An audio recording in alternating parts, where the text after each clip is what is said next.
C'était ma première grossesse, donc la grossesse de Catherine. J'étais enceinte de 30 semaines, dernière ligne droite comme on dit.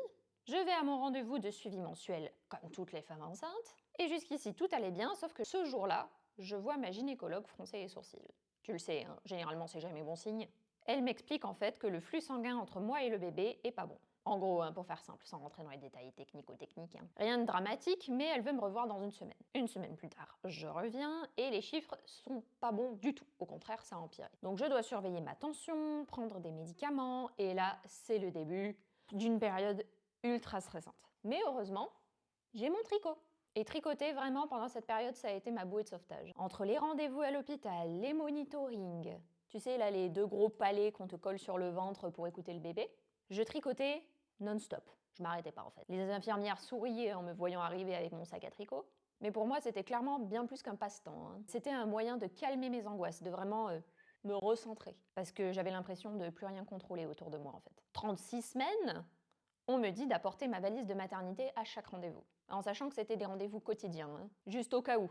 Donc tous les jours, je devais aller à la maternité avec la valise, avec le tricot, et je transportais tout ça pour faire un monitoring qui durait entre 1 et 2 heures. 2 heures quand j'avais pas de bol, hein. Et ce juste au cas où, on arrive comme ça à 37 semaines. Les résultats sont mauvais et c'est décidé, accouchement d'urgence. J'ai tricoté jusqu'au dernier moment, hein, littéralement. J'étais dans la salle de garde avec les infirmières, je tricotais. Et après l'opération, bien entendu, j'ai aussi tricoté. Le temps que je retrouve mes jambes après la péridurale. Et pendant mes 3 jours à l'hôpital, le temps que je me remette de la césarienne. Mon tricot, il était là. Et il m'apaisait, vraiment, parce que c'était pas du tout l'accouchement que je voulais à la base, hein. Et tu sais quoi aussi? Pendant tout ce temps, le fait de pouvoir tricoter et de pouvoir retrouver ce côté ancrage, en fait, mais ça m'a permis aussi de continuer les triconautes, même pendant cette période où j'étais à l'hôpital. Donc j'ai continué à faire des vidéos. Quand je suis revenue à la maison juste après, j'ai continué à faire des lives, à être là, en fait, pour vous. Et il n'y a pas de souci, hein. Moi je considère que c'est ma mission. Transmettre de la belle énergie, transmettre des connaissances, un maximum, le plus possible. Le tricot, c'est pas juste de la création, c'est un vrai soutien, une thérapie à part entière.